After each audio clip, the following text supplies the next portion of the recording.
We live, CTM Sports, talking about the NFL game today. Thanks for watching. Uh, Please go to our channel and subscribe. CTM TV at YouTube. Go to their channel and subscribe. It's under CTM TV. Go to Instagram and subscribe, where we have conversations and we post the clips on our profile. And it is under CTM TV Little Rock, LR, CTM TV LR. Go there and help us subscribe. We're trying to get to 1K on each platform. That's what we're trying to work up to. We get to 500, we'll be fine. Just subscribe, like, share, and our TikTok channel is also CTM TV LR. So please make sure to go there and subscribe. Now we got that out the way. Hit the like button on this live stream. Share the live stream. But we finna get into the sports. So what I want to do is I picked a couple games to kind of look at, and that's what we're gonna do. Talk about a couple games, and pretty much, I want to ask a question: is Tyreek the best receiver? Tyreek Hill, is he the best receiver in the game right now? If you had to pick a receiver to start the season with, would you pick Tyreek Hill? Because he is torching DBs right now. I feel bad for any DB that got to hold this dude, man, because he play on either side of the field. Not only can he beat you vertically, but he can also beat you in the middle of the field as well. I mean, he could beat you on a slant or run a post route. As you see in this game, they ran like a double post route, and he kind of went above the other receiver like a couple yards. And when they ran the double post route, he was wide open. They got kind of caught up in between him and Waddle, I think, and took a post house to the house. He took a post route to the house. A safety is not going to catch him. You got to catch him when he catch the ball. You got to go ahead and put him down. But if you let dude start running, you're not going to catch this guy. So let me know in the comments what you think. Hit the like button as well if you think Tyreek Hill is the best receiver right now. Because I think he's the best receiver right now. Let me do some back end work. Give me 1 second. 1 second. Let me do some back end work real quick. I need to get this done. Give me a few minutes. So, got that done.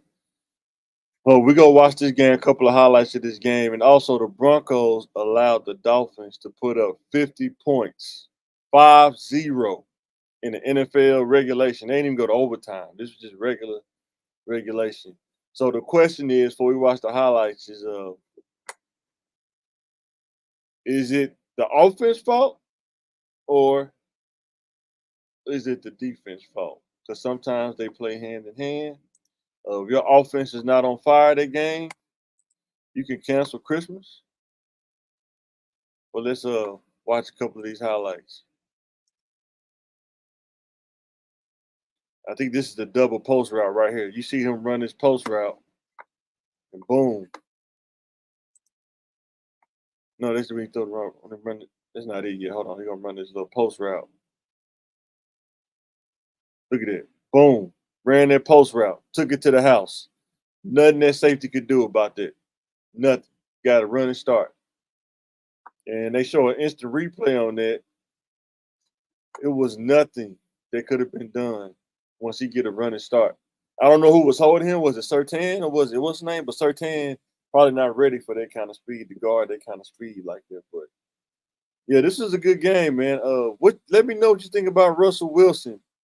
Do he still got that magic in the tank like he had in Seattle, or is he kind of on the back end of his career now? Kind of like when Joe Montana went to the Chiefs. Is he kind of on the back end of his career? Because it just seems like he's not connected anymore. It seems like he kind of disconnected. I don't know if he don't like the coach or he's older, but it seems like he's not connected anymore.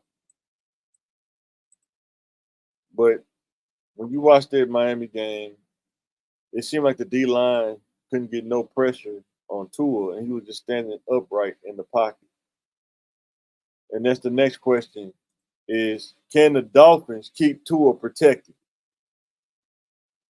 Because if they can keep him protected and keep him upright and keep him off the ground, keep him from getting hurt, there will be a really good team this season. It'll be hard to beat them. So, do the Dolphins have the best offense in the league right now? Do they have the best offense right now? Also, hit the like button, subscribe. Let me know what you think about the channel. I'm trying to work on my live stream, man. Trying to get a little bit more consistent at it. But let me know. Dolphins best offense in the league. It seems like they are right now. It seems they got a running game, uh, at least 3 receivers. Sometimes a tight end pitch in too. And if they can keep Tua protected, we'll see how the season go. Shout out to the Dolphins, man, coaching staff for getting Tua protection and shout out to Tua for taking care of his body. And then the question I asked you while I was watching the highlights is Russell Wilson on the back end of his career, or is it he not connected with the team? But they paid him a lot of money. He got a good extension, and like I said, this Dolphins offense, man, it looks scary about a game. Shout out to McDaniel, the young coach, for the calling the. I don't know if he's calling plays. He got an OC, but shout out to him for calling the plays, man. They had a good to win a game, guys. It take a lot of good decisions, a lot of calling to win the game. So, and another thing they did, they converted in the red zone, which is very hard to do. You got to think when you're in the red zone, like you see right here, everybody. It's a short area to work in, so everybody can key in and close in on you. So you got to be able to snap, jump, and get in that end zone real fast as you can. And shout out to the running backs. I think they had a really good running game. Running day today. Almost 3 or 4 rushing touchdowns, I think. But yeah, Russell Wilson, man, it seemed like he was just kind of off today. Or he just don't have the same juice like he did in Seattle. He was making a lot of passes, but it just seemed like he wasn't doing anything. And it seemed like the defense just could not get stopped on Miami. It seemed like they could just do anything they wanted to against Denver defense. So, yeah, I'm gonna stop the bleeding on that. You know, just know they did score 50. Let's see if I can.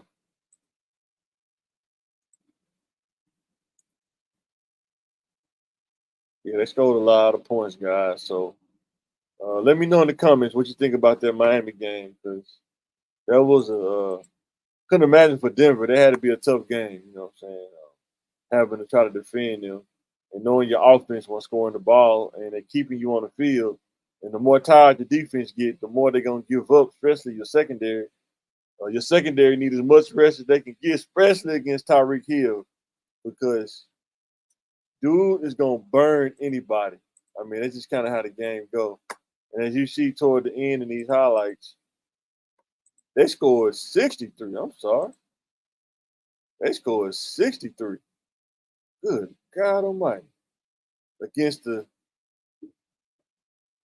And they scored at the end. That's empty calories for Denver. I mean, they didn't get no shootout with it. I think they were just had their backups in and just they just trying to finish the game out. But man, I feel man, I think their offense though just didn't give their defense a chance to recover. And once you got the foot on them, man, ain't nothing else you can really do at that point. But shout out to them, man, the Dolphins for finishing that game, man, not letting them back in the game, just go ahead and putting their foot on them while they had the chance. So next game we're gonna talk about is the Cowboys. And the Cowboys, of course, lost this game. And the question I have is the Cowboys offense bad, or was the defense exposed by the Cardinals? Bad offense or defense exposed? It seemed like by watching the highlights that um, they were throwing a lot of short passes. They didn't want to allow Dallas to get pressure on them. But when you look at a lot of Dak throws, man, he was under pressure a lot. And sometimes the receivers really wasn't getting after the yards kind of catch. And those after the yards after catch really help a quarterback out. But it seemed like their defense, man, just was maybe because Trayvon Diggs is out. Gilmore had a tough day. Excuse me. Oh, the Hollywood Brown, man.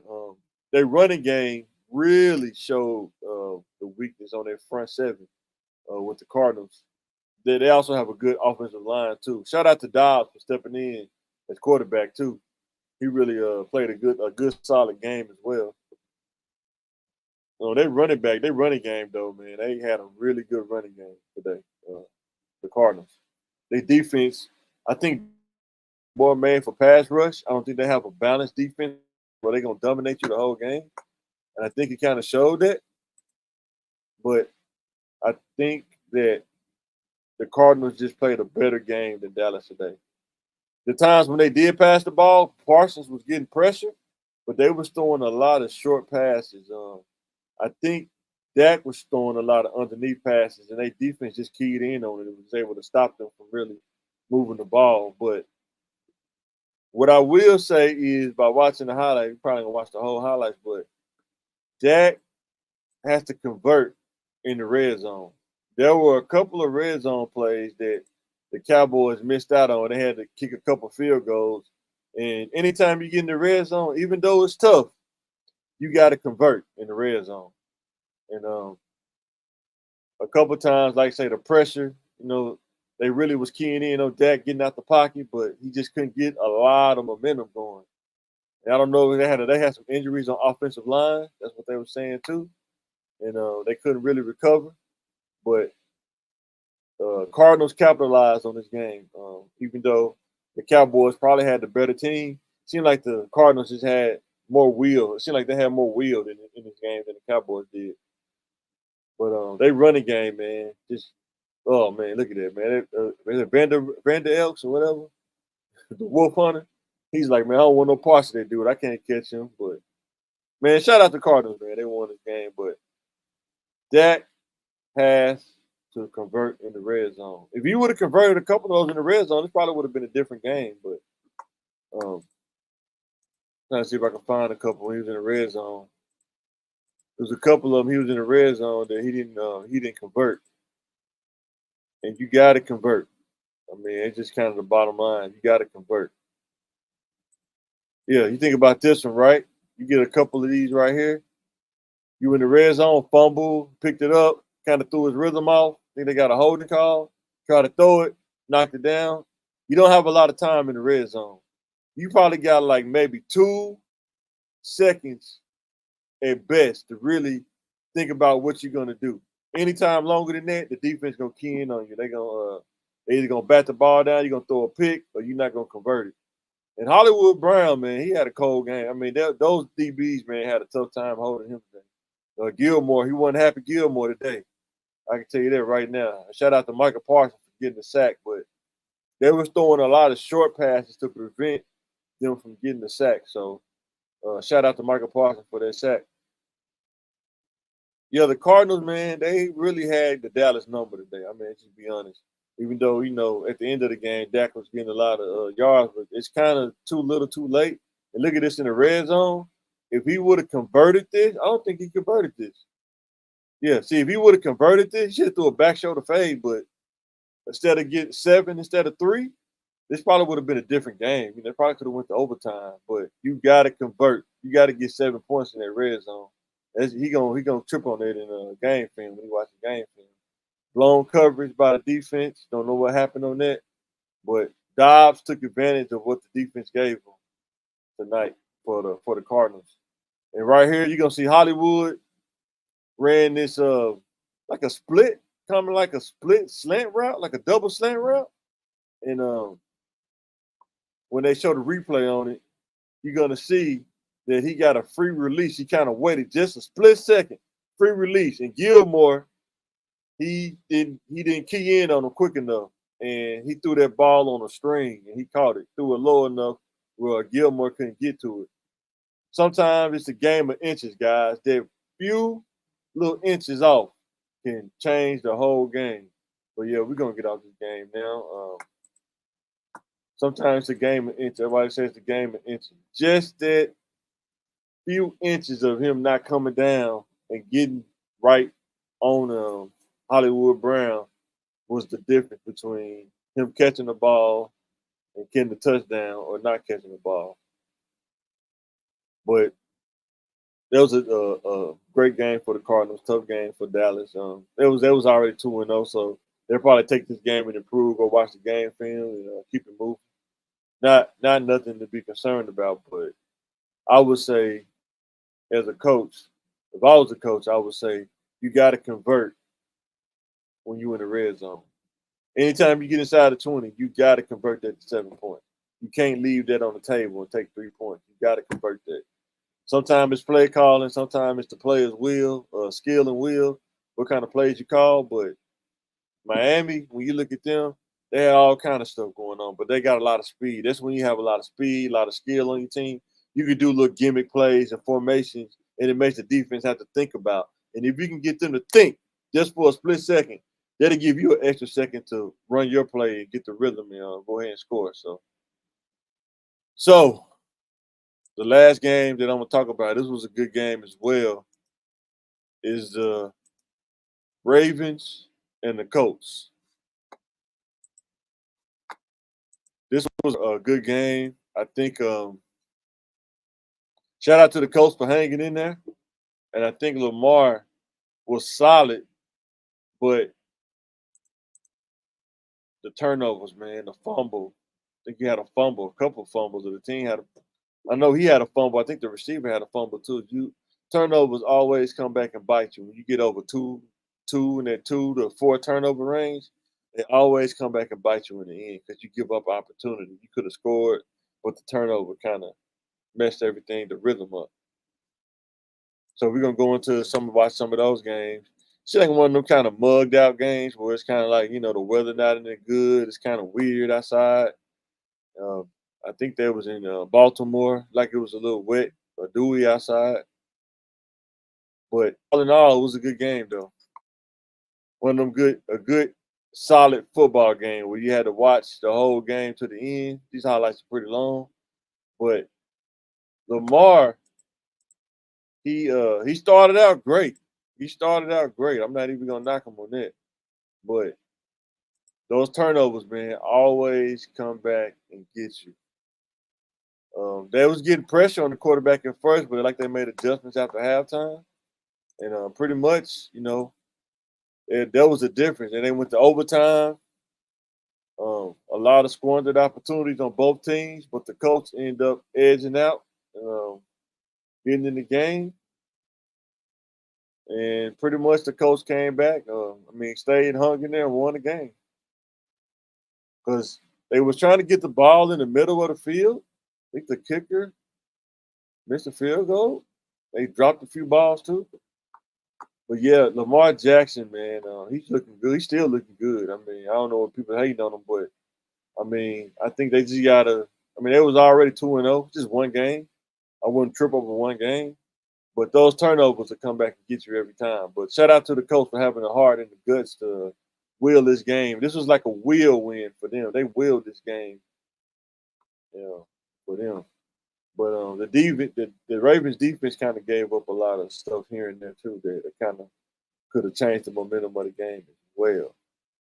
So hit the like button, hit the subscribe button. Let me know what you think about the NFL Week 3. A lot of good games. I just picked 3 because I don't want to be out here all night talking on the game. But let me know what you think about the NFL games because it's been some good football here lately. Good college football, good NFL football. Tell me what you think about the Dolphins. Do the Dolphins have the best offense in the league right now? And let me know who you think got the best defense. It seems like a lot of D-line, a lot of teams D-line is like solid this year. I was watching the Green Bay game. They was getting a good pressure on the Saints. The Saints might not be that good this year. Um, the Ravens D-line was getting a lot of pressure on the coach. There was a couple of games D-line was getting a lot of pressure. So let me know what you think. You think Tua gonna be in the running for MVP this year? Well, let me know in the comments. But yeah, guys, once again, like, share, subscribe. Go to our channel on YouTube. Go ahead and like, share, subscribe. And this is Mike, NFL Recap, CTM Sports, and I am signing out. Thanks for watching.